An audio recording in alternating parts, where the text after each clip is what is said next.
Nahum, chapitre 1. Oracle sur Ninive. Livre de la prophétie de Nahum, d'Elkosh. L'Éternel est un Dieu jaloux, il se venge. L'Éternel se venge, il est plein de fureur. L'Éternel se venge de ses adversaires, il garde rancune à ses ennemis. L'Éternel est lent à la colère, il est grand par sa force. Il ne laisse pas impuni. L'Éternel marche dans la tempête, dans le tourbillon. Les nuées sont la poussière de ses pieds. Il menace la mer et la dessèche, il fait tarir tous les fleuves. Le Basan et le Carmel languissent, la fleur du Liban se flétrit. Les montagnes s'ébranlent devant lui, et les collines se fondent. La terre se soulève devant sa face, le monde et tous ses habitants. Qui résistera devant sa fureur? Qui tiendra contre son ardente colère? Sa fureur se répand comme le feu, et les rochers se brisent devant lui. L'Éternel est bon, il est un refuge au jour de la détresse. Il connaît ceux qui se confient en lui. Mais avec des flots qui déborderont, il détruira la ville, et il poursuivra ses ennemis jusque dans les ténèbres. Que méditez-vous contre l'Éternel? C'est lui qui détruit. La détresse ne paraîtra pas deux fois. Car entrelacés comme des épines, et comme ivres de leur vin, ils seront consumés comme la paille sèche, entièrement. De toi est sorti celui qui méditait le mal contre l'Éternel, celui qui avait de méchants desseins. Ainsi parle l'Éternel. Quoique intacts et nombreux, ils seront moissonnés et disparaîtront. Je veux t'humilier, pour ne plus avoir à t'humilier. Je briserai maintenant son joug de dessus toi, et je romprai tes liens. Voici ce qu'a ordonné sur toi l'Éternel. Tu n'auras plus de descendants qui portent ton nom. J'enlèverai de la maison de ton Dieu les images taillées ou en fonte. Je préparerai ton sépulcre, car tu es trop léger. Voici sur les montagnes les pieds du messager qui annonce la paix. Célèbre tes fêtes, Juda, accomplis tes vœux, car le méchant ne passera plus au milieu de toi, il est entièrement exterminé. Nahum, chapitre 2. Le destructeur marche contre toi. Garde à la forteresse. Veille sur la route. Affermis tes reins. Recueille toute ta force. Car l'Éternel rétablit la gloire de Jacob et la gloire d'Israël, parce que les pillards les ont pillés et ont détruit leurs ceps. Les boucliers de ces héros sont rouges, les guerriers sont vêtus de pourpre. Avec le fer qui étincelle apparaissent les chars, au jour qu'il a fixé pour la bataille, et les lances sont agitées. Les chars s'élancent dans la campagne, se précipitent sur les places. Allez voir, on dirait des flambeaux, ils courent comme des éclairs. Il se souvient de ces vaillants hommes, mais ils chancellent dans leur marche. On se hâte vers les murs, et l'on se prépare à la défense. Les portes des fleuves sont ouvertes, et le palais s'écroule. C'en est fait, elle est mise à nu, elle est emmenée.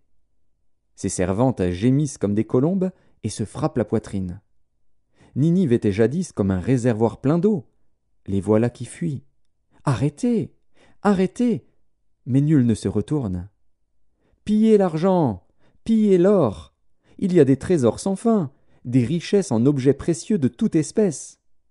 On pille, on dévaste, on ravage, et les cœurs sont abattus, les genoux chancellent, tous les reins souffrent, tous les visages pâlissent. Qu'est devenu ce repaire de lions, ce pâturage des lionceaux, où se retirait le lion, la lionne, le petit du lion, sans qu'il y eût personne pour les troubler? Le lion déchirait pour ses petits, étranglait pour ses lionnes. Il remplissait de proies ses antres, de dépouilles ses repères. Voici, j'en veux à toi, dit l'Éternel des armées. Je réduirai tes chars en fumée, l'épée dévorera tes lionceaux, j'arracherai du pays ta proie, et l'on n'entendra plus la voix de tes messagers.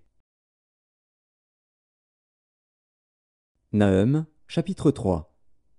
Malheur à la ville sanguinaire, pleine de mensonges, pleine de violence, et qui ne cesse de se livrer à la rapine.